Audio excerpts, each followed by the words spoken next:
Le pass sanitaire, le couvre-feu. Ils sont sortis un peu de nulle part le 29 avril.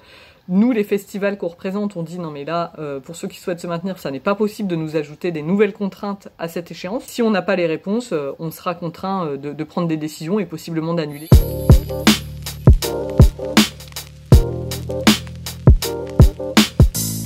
Vraiment les festivals d'été, moi je suis confiante.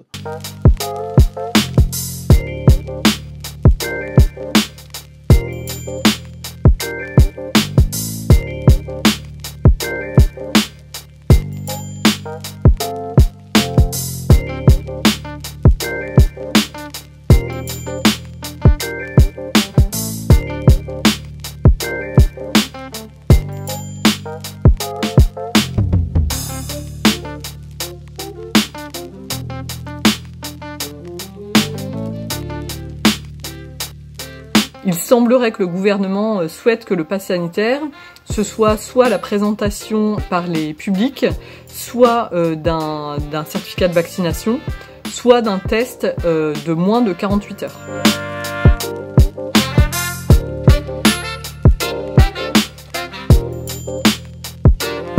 La question de savoir si c'est légitime en fait de demander à nos publics de fournir ce pass sanitaire. Est-ce que de demander uniquement au secteur culturel, c'est pas stigmatiser un secteur? Pourquoi est-ce qu'il faut pas fournir ce pass quand on va dans des grands centres commerciaux où il y a beaucoup de brassage de population?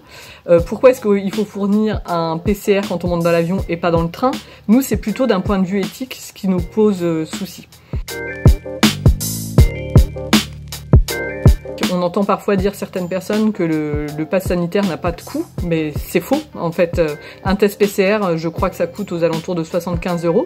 Donc aujourd'hui, c'est vrai qu'individuellement, c'est relativement indolore parce qu'il est pris en charge par le contribuable, ce qui est d'ailleurs pas le cas dans tous les pays. Il y a des pays où c'est à la charge des personnes de le payer. En tout cas, ça sera dans les comptes soit collectifs, soit individuels.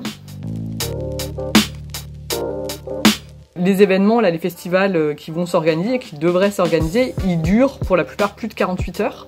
Donc comment est-ce que les personnes qui sont là sur plusieurs jours peuvent fournir un test de moins de 48 heures? Est-ce qu'elles vont devoir aller se faire tester tous les 48 heures? Bon courage pour leur nez. Sur des festivals qui ont lieu en milieu rural, est-ce qu'il y a des labos à proximité pour aller faire tester en fait les publics? Est-ce que ces labos ils ont la capacité en fait de recevoir toutes ces personnes? Est-ce qu'ils vont pouvoir tester tout le monde? C'est pareil, on n'en est pas certain. Est-ce qu'un employeur peut imposer à son salarié d'aller se faire tester ou de se faire vacciner? C'est a priori pas possible. Est-ce qu'il faut faire tester aussi les prestataires, les bénévoles? En termes de responsabilité, un public qui arrive avec un certificat de vaccination, comment on peut être sûr que c'est vrai? Nous, dans les publics des festivals, on a quand même plutôt un public de moins de 40, moins de 50 ans. Aujourd'hui, en fait, ce public n'est pas encore vacciné, parce qu'on n'a pas le droit. Donc ça va être plutôt des tests, a priori, qu'on va devoir fournir. Et en tout cas, la vaccination, c'est pas pour tout de suite. Il faut aussi que ça soit compatible avec la norme anti-attentat, qu'on observe scrupuleusement, surtout depuis 2015. En fait, il s'agit surtout pas qu'on crée encore des files d'attente plus grandes devant nos événements, parce qu'on contrôle en plus les passes sanitaires, en plus des fouilles qu'on fait déjà sur notre public. Il faut qu'on arrive à faire respecter tout ça.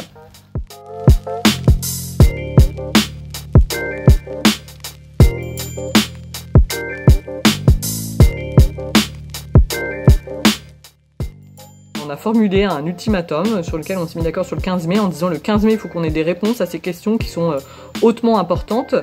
Si on n'a pas les réponses, on sera contraint de prendre des décisions et possiblement d'annuler.